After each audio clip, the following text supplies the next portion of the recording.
Uh, Welcome to today's webinar. My name's Charlie Wilbridge and I'm the Mindout Project Officer here at the Alliance.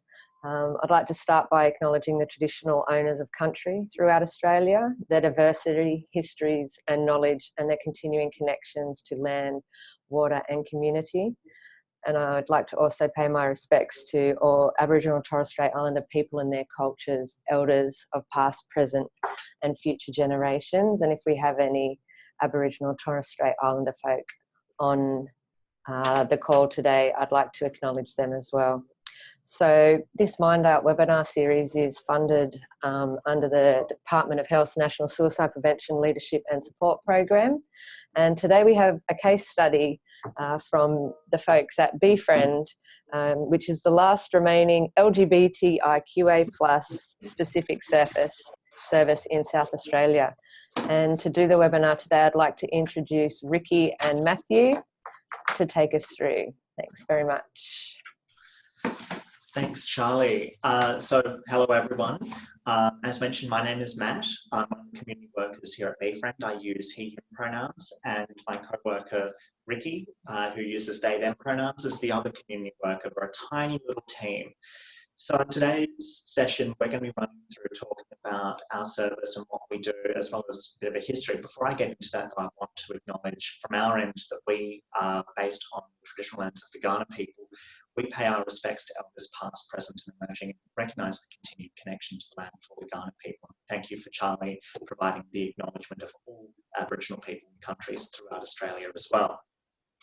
So this session is really based off of one that we ran at the Health and Difference Conference last year. We've altered it slightly, but really it was a bit of a case study, I guess you could say, about the history of our program, the origins of Befriend, how it's evolved over time to get to where we are now, and really where to into the future, looking at both challenges and opportunities that exist. I'll take the first half of the session. Ricky's going to follow up with the tail end. And really, I think the tail end is probably where we'll look specifically at the client work and how that relates to things like mental health as well for the community. But to really start with, we are part of a much larger NGO called Uniting Communities. We're one tiny little service within an organisation with hundreds and hundreds of employees that provides over 90 services here in South Australia in really diverse areas. So, I mean, I started in the organisation years ago as a volunteer with Lifeline, then working in the homelessness service before moving over to Befriend. We have a whole range of things spanning counselling, disability support, aged care, mental health, community outreach, lots of different things. And Befriend has been the organisation since its very beginning, which really provides a lot of amazing opportunities in terms of being part of such a huge NGO, but at the same time can have some challenges, which we'll talk about a little bit later on. In terms of the service though, so Befriend really started as the brainchild of a couple of counsellors in the organisation back in the mid-90s. And what they were recognising at the time was that women, they were working with same-gender attracted women, and it was predominantly women who identified as lesbians, weren't necessarily needing therapeutic counselling as such. They were looking for the chance to connect with people who understood what they were going through and may have identified in a similar way. So the story, as I've been told it, is that these couple of counsellors went to management in the organisation and said, we want to establish a program that will provide really peer support for LGBT, and at the time it was really LGB or LGBT people that were being spoken about. We want to provide this peer support with the assistance of volunteers from the community. So in May 1995, the program was launched. We're coming up to our 25th anniversary early next year, which is pretty exciting. And really, the program in many ways hasn't changed that much over the years. The same core goal is there. And that really largely involves that focus on both support for the community, whether that's through the assistance of volunteers, through the support of the workers ourselves, but also other bits and pieces which we'll talk about more as we go, such as training, education, social groups. Some things have come and gone over the years. So certainly in the early days in particular, support for parents was a huge part of what the program did, alongside organisations or groups like PFLAG in South Australia as well. And we're pretty chuffed that we've remained in the organisation all these years. When it was first started, the organisation was called the Adelaide Central Mission, so very much had that connection with the church. We still have a connection with the Uniting Church through our current organisation name, Uniting Communities, but things have changed and evolved a bit, which we'll touch on a little as well. So this was another article from the very start of the program. This was one of the first group of volunteers to come through. And in the early days, there were dozens and dozens of volunteers who really helped out. We have about 40 active volunteers these days. And really, if it wasn't for the volunteers throughout the years, Befriend would never have been able to do the sorts of things it's done to give community members, especially those who are just coming out or don't have a connection to community, a chance to connect with someone who identifies in a similar way. And we've always felt that volunteers are a real asset to the program being able to do what it does, because we are such a diverse series of communities, and one or two workers could never hope to really provide that sort of peer support for such a diverse bunch. Looking at more recent years, though, in South Australia, we've seen a lot of change. I started Befriend first in 2015, so a lot of this stuff predates my involvement and likewise predates Ricky's involvement with the service as well. But we've seen a lot of services sadly close over more recent years. We lost the AIDS Council here in South Australia, for example, back in 2013. And we've seen community groups as well fold and no longer meet. So being able to connect with community has at times been a really challenging thing. Being able to find services and support has been difficult as well. As Charlie mentioned at the beginning, we're one of the very few services that continues to operate here in South Australia. Certainly we're the only one that supports the entirety of the LGBTQ+ community and supports people across all ages. So we're very unique in what we do here in SA. So having a bit of a look at the program model and the various bits and pieces we do, there are various things, despite the fact we're an incredibly small team. And certainly peer support is the main part of what we do, that direct client work, which Ricky will be talking about. But before we get to that, I'm going to go from sort of the smallest part through. So advocacy really is probably the smallest part, working up to then workplace training, community connection, before I hand over to Ricky. In terms of advocacy, I think we both feel a degree of obligation to be advocates for the community, given there aren't all that many services here in the state anymore. So both within our work and within our involvement with community external to our job, we're both quite involved with advocacy.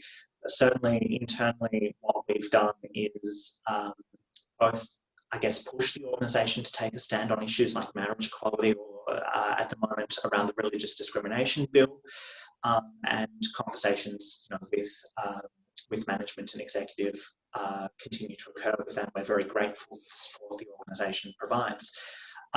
Externally, we've been involved with advisory groups and steering committees and things for other organisations, and trying to ensure that really that our community gets a fair go in regards to the supports and services that are out there, and really providing a voice for community to the best of our ability. In terms of workplace training, this has been a core part of the service for a very long time as well, since really the early days. And one of those areas has been providing training to staff within the organisation. Again, with an organisation of this size, providing support to people in so many different ways. If we're able to try and upskill and assist our own staff in being more inclusive and more aware of issues, in particular around sexuality and gender identity, that's certainly a plus for community members who are accessing those services. But we also go out and provide training to other service providers. So up until last year, we were the South Australian partner for the National LGBTI Health Alliance in providing the Silver Rainbow training for the aged care sector. And more more recently, we've also been providing our own training, especially around areas like homelessness. My background, as I mentioned before, was coming from the homelessness sector, so I had a lot of observations I'd made about gaps and issues there where more training and knowledge was potentially needed, but also in areas like youth and families. What we find in particular is we tend to be approached by family and youth services who might be recognising there's a gap in their knowledge around supporting trans or gender diverse young people, as one example. So I guess one of the key philosophies around the workplace training is, again, if we can provide more inclusive workplaces, more inclusive services, then there's that flow-on effect and benefit for the LGBTQ A+ people who are accessing those services, and in theory, arguably maybe reduces the demand on us in some ways, but hopefully we're not doing ourselves out of a job in the process. Community connection as well is a massive thing for us, and I don't want to generalise about what things are like in other states, but it feels at times that it can be a very hidden, very invisible community here in South Australia. So we try and have that visibility where we can, whether that's at community events for our community, whether it's going out into more, I guess, mainstream spaces. For example, there's the Festival of Now, which is a mental health festival run in October each year, so we'll be gearing up for that in the not so distant future, in order to really have information available for people, and so people know how they can connect with us and with groups, other organisations, etc.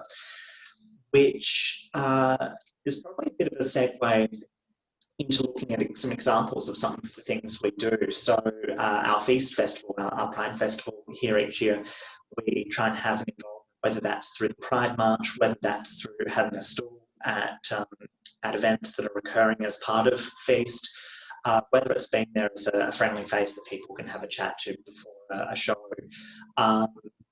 The image in the middle at the bottom was also from the marriage equality rally that we had here in South Australia in 2017. We were really proud to actually be able to be a part of that and to encourage uniting communities to really put its support behind marriage equality. So again, an example of that flow on both with community engagement but with advocacy as well. I've had some beautiful stories sometimes where I remember one event I was at, just a very generic event, but wearing the rainbow flag as a cape, and a mother came up to me afterwards and was saying, "Look, can you tell me about your service?" And for her teenage child, it was the perfect opportunity for her to be able to find out information to get support for her child, which wouldn't have been there had she not seen that very visible sign from us at a very mainstream community event.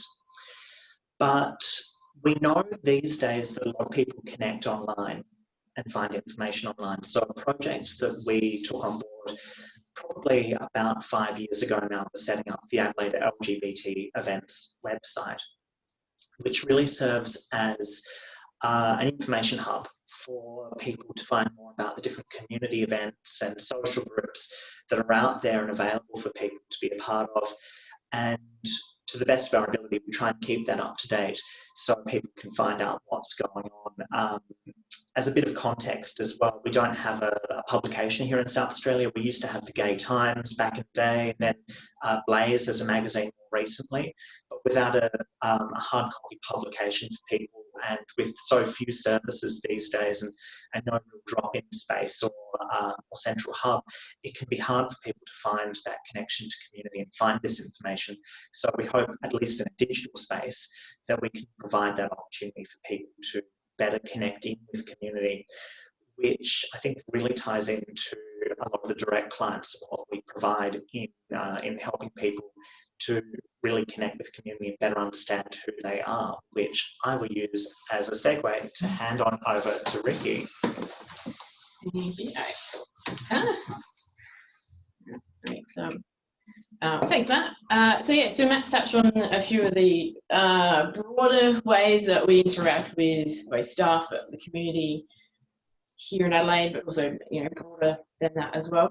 The direct client work we do is what we focus on as a core part of the business or core part of the service. And that's always been the peer mentor volunteer support that we call Linkups. So this approach was used when the service was first created, and those that were meeting the counsellors, as Matt mentioned earlier, was that they weren't needing counselling in the therapeutic sense, they wanted social connections. So the wonderful people that were working 25 years ago decided that connecting them with someone who has lived experience of being in the LGBTIQA+ community, who was out, who had connections with the community in general, was a great way to be able to make that connection in a safe manner. And that's what we've tried to keep going today, 25 years down the track. Clients that we have seen and the feedback that we've read from 20 odd years ago was still pretty much the same, in the sense that they love this link up approach because it's informal in nature, it's not clinical, they don't feel like they're being analysed or anything like that. And more often than not, especially today, the structure of many support services is you have to attend. Sorry about that. That you have to attend appointments in person at the service itself. The volunteers that we have are always part of the LGBTIQA+ community. That is a key requirement for being a volunteer.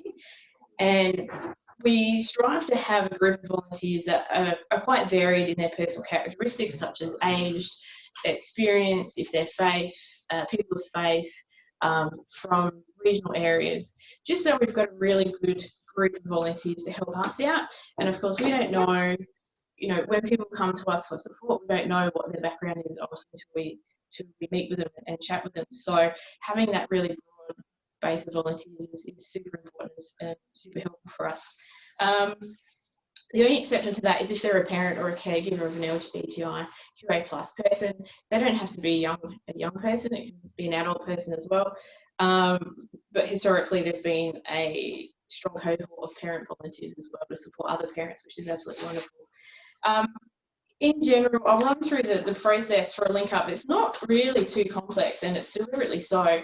It's matching clients with volunteers, not on a first come, first served basis, but it's based on characteristics that are points of interest for both parties. So we want the volunteer to be able to relate to our client and be able to support them in a way that is meaningful for that person as well. So there's no use for us matching a gay cis male with perhaps someone who's a trans female, attempting to attend appointments or meet other folk in the community. It just doesn't match, and more often than not, the link up just doesn't work. We initially meet with the client, talk to them about what they need or wanting, and get some basic details from them. And that way we can match them with the volunteer as needed. It's also a chance for us to identify anything that might be considered a red flag. So if there's serious mental health issues, risk of homelessness, or they've experienced abuse or anything like that, that's not something that we necessarily deal with ourselves as community workers, but we certainly make sure that they are already being supported, or we connect them with an appropriate service here within the organisation that we know would be safe for them to be able to reach out and get the support they need. The intake process we do with the client, we do a basic health and suicide risk assessment based on that discussion. However, it's very rare that we have to act on that assessment. There has been one or two occasions since I started 5 years ago, but more often than not, they come to us once they've they've got support from somewhere else, and we tend to be at the end of the line of their journey, so to speak. Once we've found a suitable volunteer, we arrange an initial meeting. They introduce themselves, have a quick chat, a bit of an icebreaker situation. It's always done here at Uniting Communities. It's considered neutral ground. It's a non-threatening situation for them both. They can chat. We're on site as well, so we facilitate that discussion and often leave them for a good half hour just to chat. In that time, they talk about what they're wanting, contact details, best time to meet, all those logistical details that will help facilitate this link up. We do go through a bit of basic paperwork with them. most importantly, it's a link-up agreement. So that outlines the responsibilities for both parties involved in the link-up, but also for ourselves as community workers, we have responsibilities to both parties as well. And it also has a code of conduct. So we set the expectation straight away of what the volunteer can and can't do, and what we expect the client to do as well in terms of communication or raising concerns with ourselves or our manager. After this meeting, it's pretty much up to the volunteer and the client to really meet on their own terms. We don't necessarily get involved in that, and we don't seek out details of any conversations or activities. Both parties are aware that there are certain situations which we have to know about and report to authorities. That's explained in the initial meeting. And after that, we just check in on a regular basis. So depending on how often they meet, it might be once a week, once a fortnight, just to check in with both if there's any concerns, if they need any extra information, if there's anything we need to address. Otherwise, that's, yeah, pretty much how they go about it.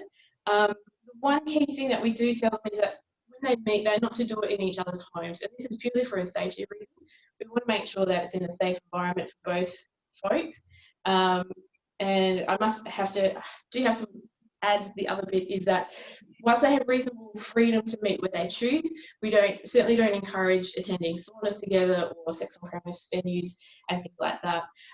Just for, well, there's a lot of reasons which I'm sure everyone's probably quite aware of. We also do, Matt and I also do direct support with folks. So these are informal appointments, they're free. We don't advertise ourselves as trained counsellors. I'm certainly not trained as one. I know Matt has a history in this space and experience.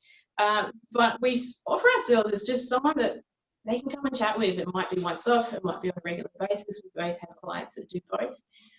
It's usually over coffee, and we kind of offer ourselves as someone like a mate. They can come and talk. They're not being analysed. They're not being counselled. It's not a therapeutic setting. Sometimes we go on the balcony here in the building and just chat in the open space, which is quite nice. We just want them to be able to feel comfortable talking with someone about what they're experiencing. And it might not be serious issues that they're dealing with. It might just be their coming out process that they're encountering, or trying to connect with community. Sorry, I can't get my words out. And yeah, so many people have told us that this simple way of support for them has been some of the most crucial parts of their journey in coming out and gaining confidence in connecting with their community and being who they are, being themselves. We have no age limit as such, but the only exception is that those who are under 16 years of age do need parental or caregiver consent. More often than not, this isn't a problem, and we have supported young folk as young as 8, 9, 10 years old with their parents present. If this is a bit difficult to obtain, and we have encountered that situation, we try and support someone who's supporting that young person. So if it's a school counsellor, a service worker, or even if it's another family member like an uncle or auntie that is ringing out quite concerned about this young person, we'll offer the information, resources through them. We have a policy where essentially we don't say no to the support. We try and find a more suitable connection if needed, but we always try and find the best help we can for that person. As I said, accessing us is free. It doesn't require a mental health care plan. You don't need to attend appointments in person. We've talked a lot with people digitally, so using email or Facebook Messenger as well. Sometimes this leads to them coming in to have appointments with us in person, sometimes it doesn't. But we try and be as flexible as we can, because we know there's lots of folk who contact us from regional areas or are simply in situations where it's unsafe to talk in person or on the phone with a service such as Befriend. So with having said all this, we have a pretty diverse client base. It's not restricted to those who engage with us with a volunteer or one-on-one. And for us, this is great because it means our data collection and recording is looking quite good for quite a small service. And that, goes a long way for us here. We were discussing this only recently in terms of the key trends that we observe with our client range, but because it's so diverse, there's no specific trends, I guess, we have noticed, both of us, in the recent years, that folk who are coming to us generally will have a few different levels of intersectionality, whether that be cultural, mental health, faith-based. It's not just someone who is addressing their sexuality or gender identity. It's a few other things as well that we talk through, and they come to us deliberately because we're not part of whatever community they come from. So we're seen as a safe point to talk with, which for us is great, and we try the best that we can to help them through whatever they're experiencing. But we also place ourselves as a service that parents can ring, folk who aren't part of the LGBTQ plus community can ring as well. So we get a lot of calls from school counsellors and parents themselves that just want to know how best to support young people as well. I guess if we were to specifically identify any groups, we have noticed an increase in folk calling us from the trans and gender diverse community, trying to connect with practitioners or groups, or just generally, again, just wanting to tell someone because they've had a negative experience in the past or currently as well. We've spoken to a lot of people who are coming out later in life, so those who are in their 30s, 40s, 50s, up to 70s, I believe, is some of the older age demographics we've spoken with.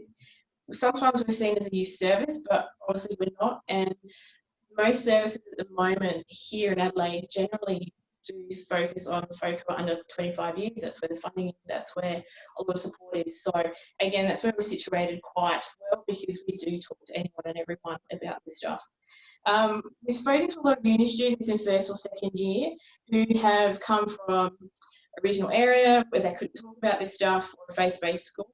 But also folk who have come from other countries to study here as well. They've found the freedom to be who they are, but then don't know what the next step is. So often we get the call from school counsellors, they want to refer a student on to us to chat, and it goes from there. There's lots of parents that we speak with as well who have gender diverse children, and we talk them through sometimes basic stuff such as language, how to refer to their child by name and pronouns and things like that, why that's important and affirming for the young person, but also where they can get support as parents, but also the young person as well in terms of medical practitioners and counselling and things like that. So it can be, and each day that we work here is very, very different, which I absolutely love as well. One thing we have, two things actually I should say we've noticed, is that we generally don't get contacted by folk under the age of 25 years. Again, that's because there's lots of social groups and services that are around and quite visible for this cohort. Aboriginal and Torres Strait Islander folk, we don't tend to hear much from, and those with intersex variations. Now, I remember the webinar presented by Cody about services being inclusive for folk with intersex variations, and we haven't knowingly supported anyone who has an intersex variation, but we do try and be a place where they can come and speak with us. We consider ourselves to be have some knowledge, and we know where to refer them if they need to as well. Aside from that, the weather actually affects the trends of people that we see, which is quite interesting. So when it's super hot here or really cold, winter or summer, they tend to be the quietest time of year for us and have very little inquiries or activity, which is great. We get to catch up on a lot of admin stuff and activities like that. And interestingly, during the postal survey a couple of years ago, it went very, very quiet, and we expected to get a lot of inquiries, but we suspect a lot of those were going to the crisis lines such as QLife and Lifeline as well. So specifically regarding mental health and wellbeing, so our funding comes from the state government in the family support and early intervention area. So any of our reporting outcomes is related to these areas. The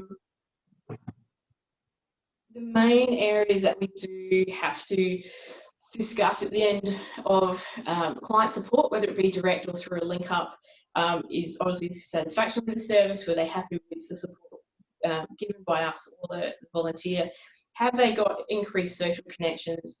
Have they improved their family relationships? And more often than not, this is a moot point because they're either coming from a supportive family, they just don't know how to connect themselves with the broader community here, or they come from a really unsupportive community, so they know that's never going to change, or it's going to be a very difficult thing to achieve. If they've received information relevant to their situation, and this can be just as simple as providing details about social groups, ranging up to how best to connect with practitioners who are supportive and affirming of trans and gender diverse folk. If they can address challenges through self-management or referral, if they've achieved their individual goals and improved their overall well-being. These outcomes are generally reported by us just through discussions and observations of the person's journey. As cliche as that sound, but I guess if, you know, their time with us, we get to see a lot of changes that they go through, and see the confidence that they gain. More often than not, the comments that we get from folk who come to us is just pure relief. They're able to speak with someone that gets it, that gets the struggle and anxiety of coming to terms with different parts of who they are, but how do you navigate that at school, at work, at your community, whether that's faith-based or culturally based, you know, those type of things as well. And so that's where we find that just having an informal space for people to talk with us is hugely beneficial. They can just tell us what's going on, and, you know, talk through different points that they've raised or different strategies that they might be able to use to make sure that they're safe. Sometimes they've had a negative experience already, and are really, really wanting someone that, you know, won't treat them the same way, which, you know, between us, we've got a good network and knowledge now of who we can refer people to. In general, people are, the confidence change in themselves, even after a few, you know, appointments with us, can be so dramatic, and it's quite an honour to be witness of that, but be part of that as well. They're connecting with other people, they've connected with community, they just look so much more happier in their skin and who they are. And after that, a lot of clients just go, you know what, I'm feeling pretty good now, I'm confident, I've met people, I'm happy with how things are, and they take off on their own. It's quite lovely to see. Now, we've talked a lot, or I've talked a lot, I should say, about the direct client support, and we find that it's important for us to look larger than that as well, because there's a lot of aspects of the service and also the organisation that do impact client connection with us, whether it be the once-off inquiries or if it's the ongoing support that we offer as well.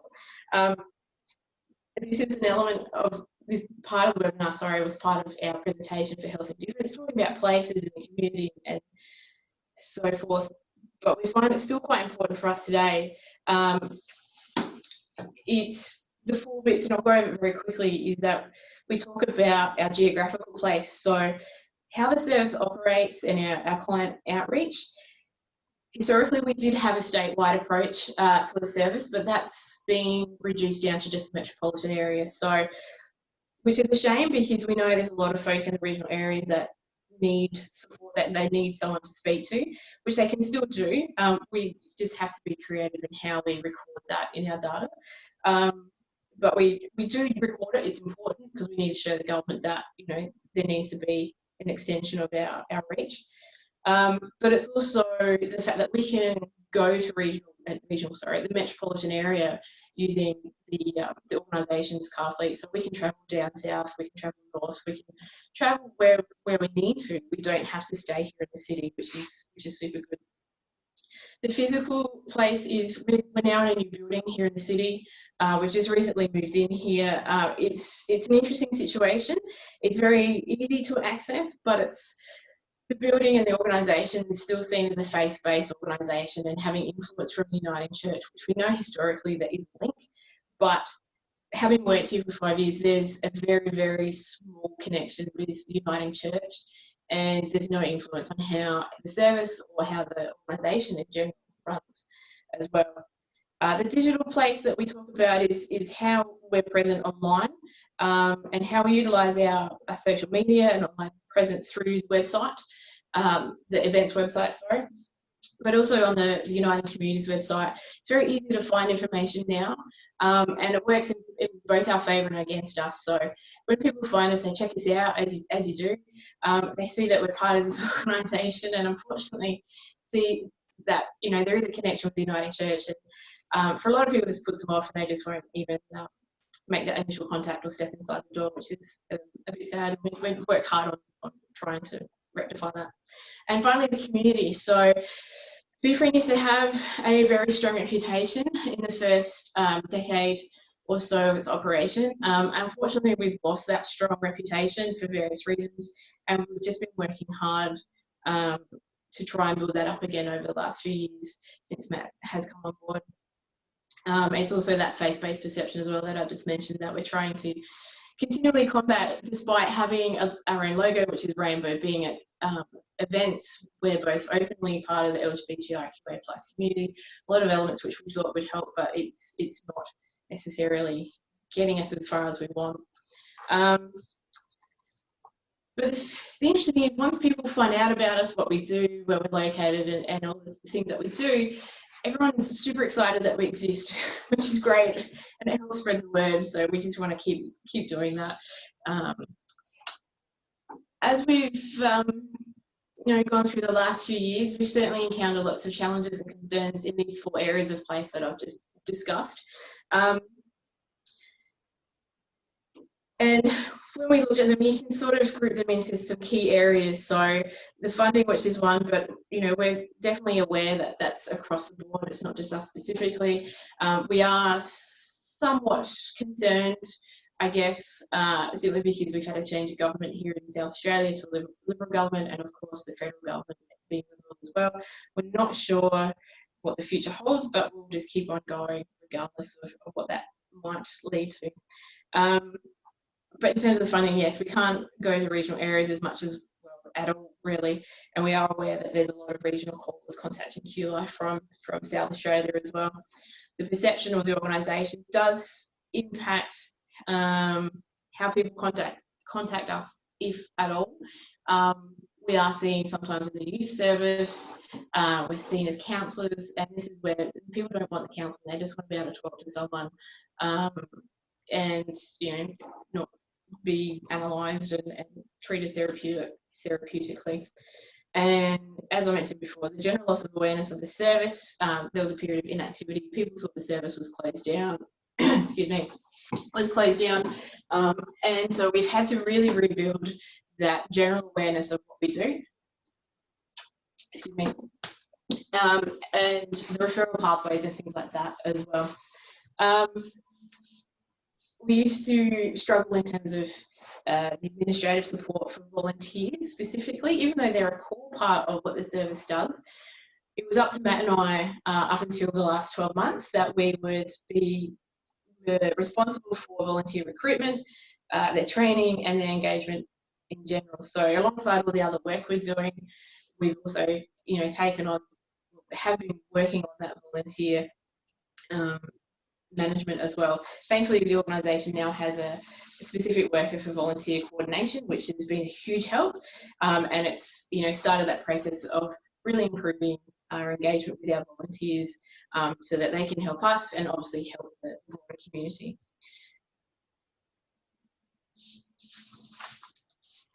So challenges and concerns aside, we try to look for the positives and look for the opportunities that arise for the service as well. We have really increased our connection with regional services, just raising awareness that the service exists, so that people can ring us. They don't need to attend appointments in person. It's free, etc., etc. We do have, the organisation itself has multiple services and sites across the state, which does work in our favour, and having staff knowledge of the service means they can refer people to contact us and get information and support as well. We continue to look for collaboration with other services here in Adelaide, being one of 3 specific services time and resources are incredibly limited. So the more that we connect with others, the more that the workload is shared, and it benefits everyone involved as well. We attend as many events as we can. Again, we just want to be visible. We want to have people see us, have the service, see the organisation as well, because it is a welcoming and inclusive organisation. It's certainly not perfect, but we're trying to work on that and make sure that everyone that walks in that door is treated with respect, as they should. We continue to improve our digital presence as well, so continually working on the website and what information it provides. As you would see on our slides, we have our own logo as well, which is quite special. When United Communities went through a rebrand with their new logo, we were one of 3 services here in the whole organisation to get our own logo, and we really pushed hard for that because we knew it was super important to be visibly LGBTIQA plus specific, so that people could recognise us as a safe place to come and chat with someone. So it seems to be working. It's hard to actually work out how effective that has been. We have a Facebook page. We have pages on the website. It's all these little things that we just keep trying to improve and make sure that people can access easily. There's other things that we're trying to do. All the community projects listed on, I think, a previous slide that Matt shared. We now have a staff network, which we launched earlier this year. It helps us in terms of our workload, but also gets more staff and volunteers involved from the organisation so that we can advocate internally for things such as Rainbow Tick, which we don't know if it's on the cards yet, but it's something that we're certainly discussing, starting to discuss now, which is fantastic. And of course, as Matt said, we're turning 25 next year, which we know is massive for any service. So for an LGBTIQA plus service to reach that milestone, I think is incredible. We want to make sure that that's something that's honoured and celebrated here in the community.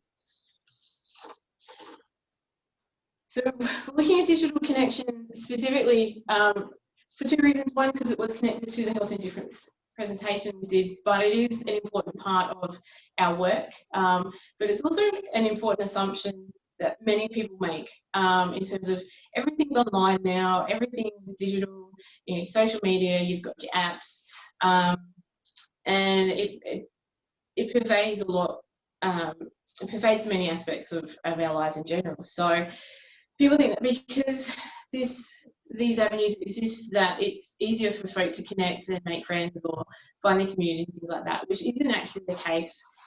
We've certainly found in the work that we've done.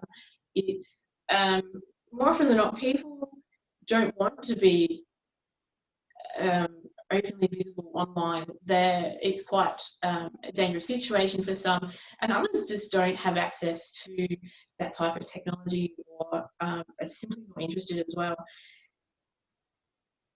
It's easy to find information online, however, we all know that information online isn't always good information, so we do try and provide that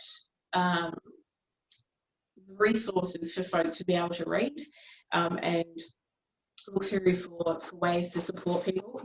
I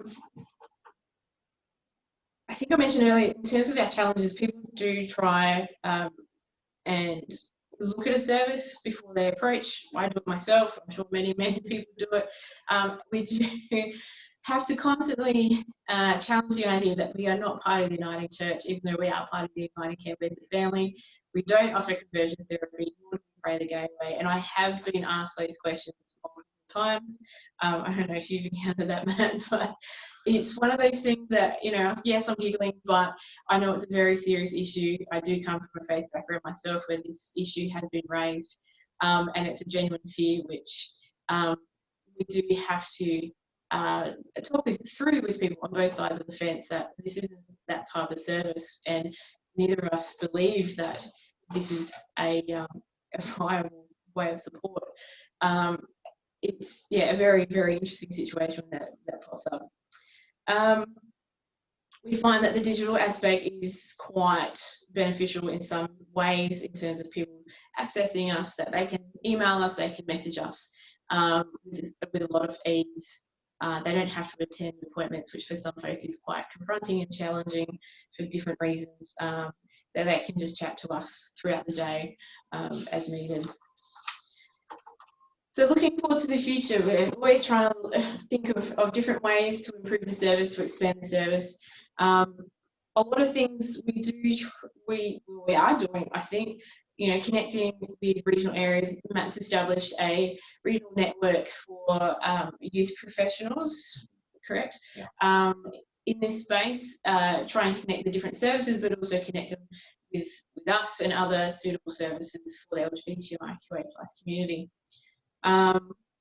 Historically, Befriend provided a lot of different opportunities such as groups, workshops, attendance at events and things like that, where it made it easier to facilitate connection, which have fallen off by the wayside over the last decade. So that's something we would love to introduce. Being 2 part-time workers at 0.6, it's there on the list. We haven't quite got there yet, but that's where we want to engage with our volunteers a lot more to help us out in that space. We want to start using digital technology, such as the way we're using Zoom right now, to be able to offer trainings to regional services or organisations, but also utilise Skype for connecting with folk in regional areas or folk who can't leave their homes for different reasons.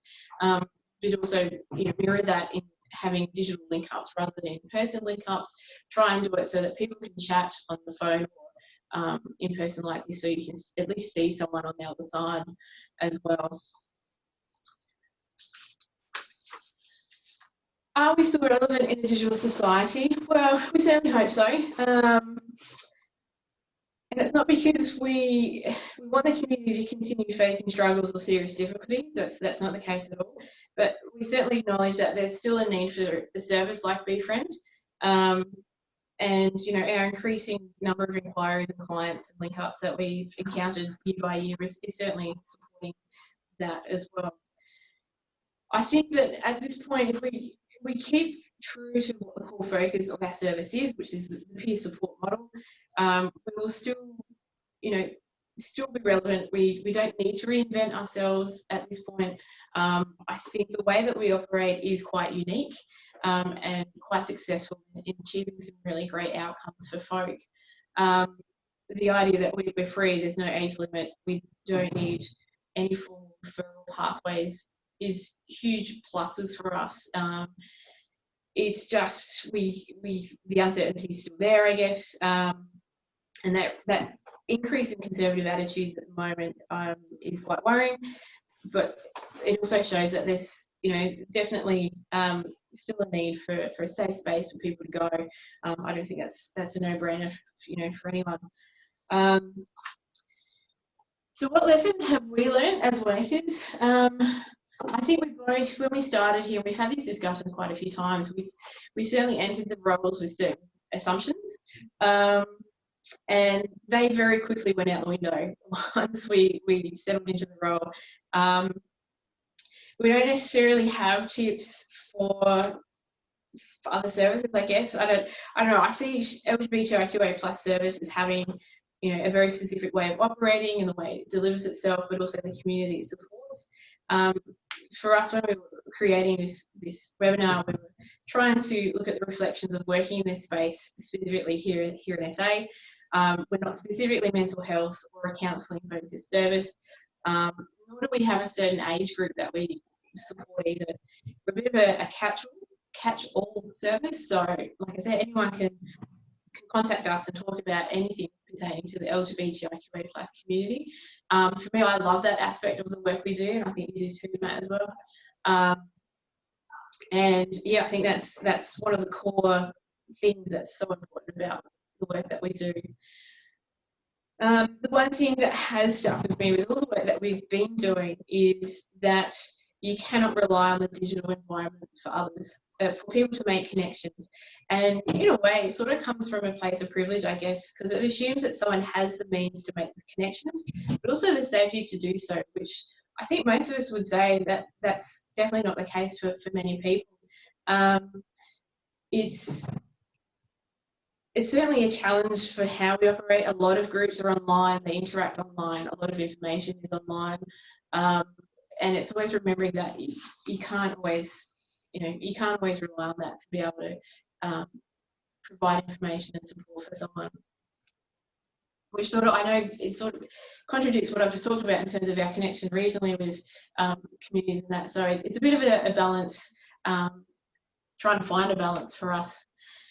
So the last words, we're very close to finishing, is we often forget the impact we have just from simply talking with someone.